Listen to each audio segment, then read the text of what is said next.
नमस्कार दोस्तों, मैं सीआरडी एकेडमी से संतोष सर रीजनिंग के एक नए चैप्टर के साथ फिर से आप लोगों के सामने उपस्थित हूँ। आज हम लोग अंग्रेजी वर्णमाला परीक्षण चैप्टर के बारे में कुछ डिस्कशन करेंगे, लेकिन उससे पहले हमें वर्णमाला का परिचय करना बहुत ज़रूरी है। अभी तक हमने जो चैप्टर्स देखे हैं उसमें वर्णमाला की कोडिंग लगातार आ रही थी और उन कोडिंग को याद करने का शॉर्ट कॉन्सेप्ट को हम लोग समझते हैं। आइए देखते हैं।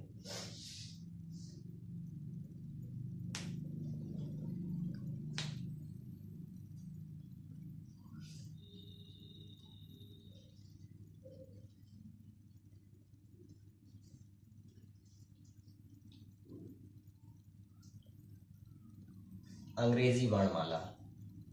सबसे पहले हम लोग इसके परिचय के बारे में बात करते हैं। आप सभी को पता है अंग्रेजी वर्णमाला में शुरू से ही हमको बताया जाता है कि अंग्रेजी वर्णमाला हमारा दो पार्ट स्वर व्यंजन यानी वॉवेल्स और कॉन्सोनेंट के बारे में बताया गया है। तो वॉवेल्स के बारे में हम बात करें तो ए ई आई ओ यू हमारे वॉवेल्स होते हैं यानी स्वर होते हैं। बाकी रिमेनिंग हमारे पास जो भी लेटर्स होते हैं 21 वे सभी हमारे कॉन्सोनेंट के रूप में होते हैं। आज हम लोग इसको शॉर्ट के माध्यम से देखेंगे कि हमारे पास वॉवेल्स और कॉन्सोनेंट का कॉन्सेप्ट क्या है और किस तरीके हम इनकी कोडिंग को ध्यान देते हैं। मैं पहले उन 26 लेटरों को लिखता हूं और फिर उन लेटरों से ही उसकी कोडिंग निकालने के बारे में आपको परिचय कराता हूं। पहले से हमारा कॉन्सेप्ट बेस्ड चीजें हैं जिनको हम लेकर चलते हैं, और नई चीज अगर आपको मिलती है तो आप उसको गेन करें, या अगर आपको पहले से कोडिंग अच्छे से तैयार है तो आप उस कॉन्सेप्ट से कोडिंग को अप्लाई करें। आइए कोडिंग देखते हैं।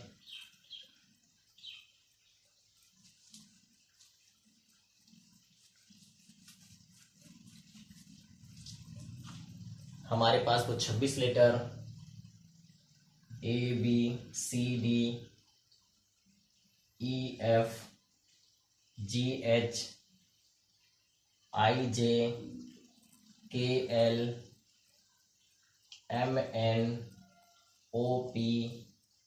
पहले हम लोग इतने लेटरों को देखेंगे, बाकी फिर इसके बाद Q R S T U V W X Y Z, ये हमारे पास 26 लेटर हैं। अगर हम इनके कॉन्सेप्ट के बारे में बात करें तो मैं थोड़ा सा यहाँ रफ करके दिखाता हूँ आपको।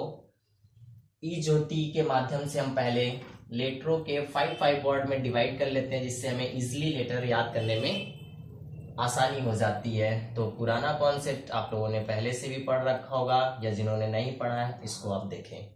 ई ज्योति के माध्यम से हम 5, 10, 15, 20, 25 इस तरीके 5 लेटर की अगर हम कोडिंग कर लेते हैं तो इजिली हमें बीच के लेटरों की कोडिंग आ जाती है। देखें, स्टार्टिंग का फर्स्ट लेटर आपका ए होता है, ये तो सभी को पता है, ए की कोडिंग 1 होती है।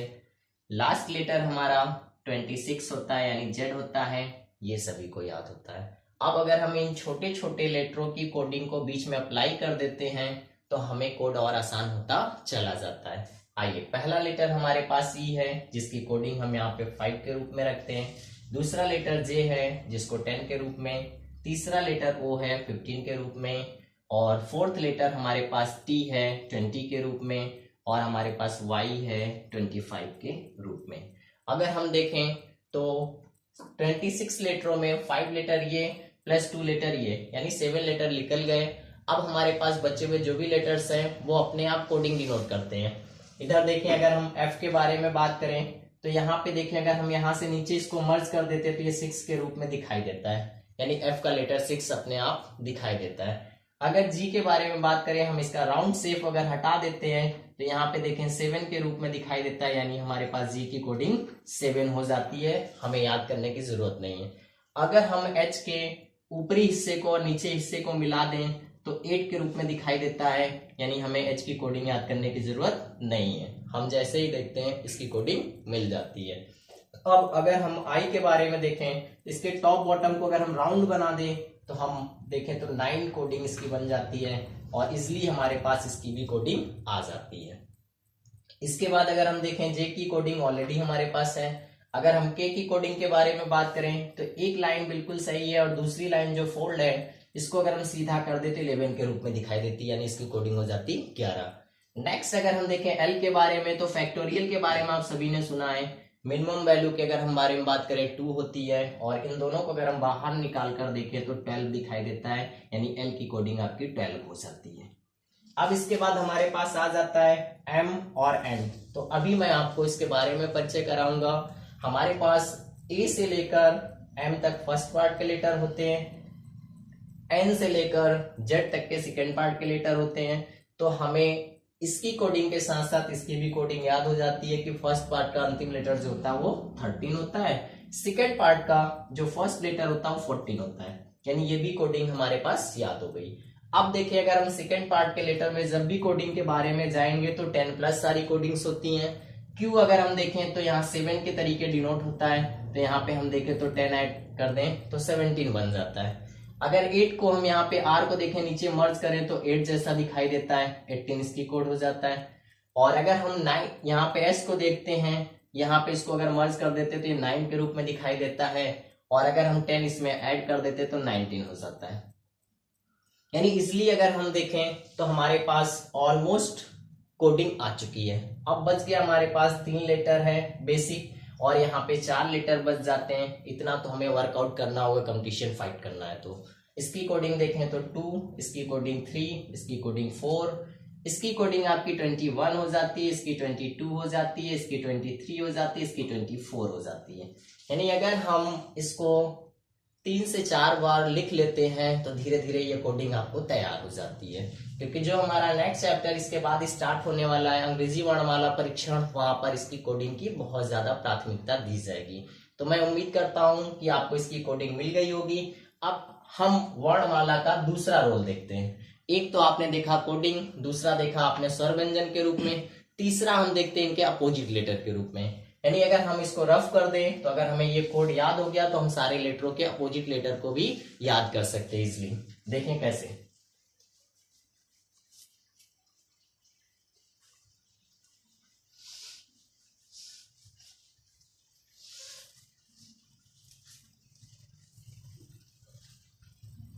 देखेंगे फर्स्ट पार्ट के लेटर के बारे में मैंने आपसे बात किया और सेकेंड पार्ट के लेटर के बारे में बात किया। तो फर्स्ट लेटर के बारे में बात करेंगे हम तो A B C D E F G H I J K L और एम, और यहीं से हम अपोजिट लेटर लिखना शुरू करते हैं।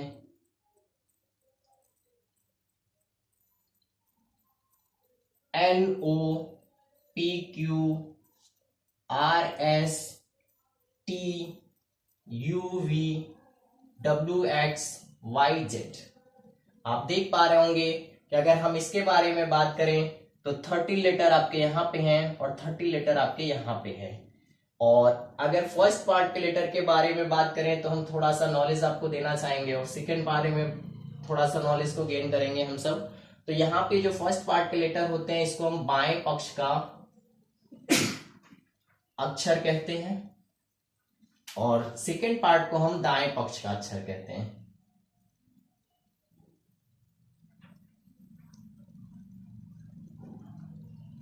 यानी इसको हम कह सकते हैं लेफ्ट साइड वर्ड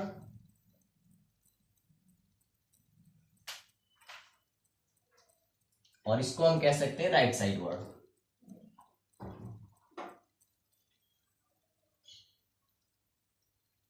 तो अगर आप राइट साइड के और लेफ्ट साइड के वर्डों को अच्छे से तैयार कर लेते हैं तो आप अगर देखें तो ये सभी लेटर एक दूसरे के अपोजिट हो जाते हैं। और अगर हमें कोडिंग वैल्यू तैयार है तो हम किसी भी लेटर की अगर कोडिंग वैल्यू को ऐड करेंगे तो वो 27 ही बनती है।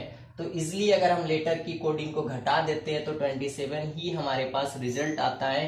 यानी आपको अपोजिट लेटर तैयार करने की कोई आवश्यकता नहीं है, केवल तैयार क्या करना है, आपको वर्डों की कोडिंग को तैयार करना है। और कोडिंग तैयार करते हैं तो आने वाले हमारे रीजनिंग के 4 से 5 चैप्टर आपके कंप्लीट होते हैं, जिसमें आपके बहुत सारे चैप्टर कंप्लीट होंगे। जैसे अंग्रेजी वर्णमाला हमारा टेस्ट पेपर वो कंप्लीट हो जाएगा, प्लस आपका coding decoding coming soon chapter होगा, उसमें भी आपको ये सहायता करेंगे। आइए देखें, किसी भी वर्ड की अगर हम वैल्यू देखें तो यहाँ पे इसकी वैल्यू आपकी 13 होती है और इसकी वैल्यू 14 होती है। ऐड करिए तो 13 प्लस 14 मिला के 27 हो जाता है।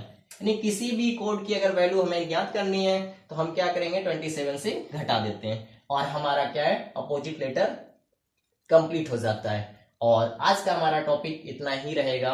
Okay, thanks.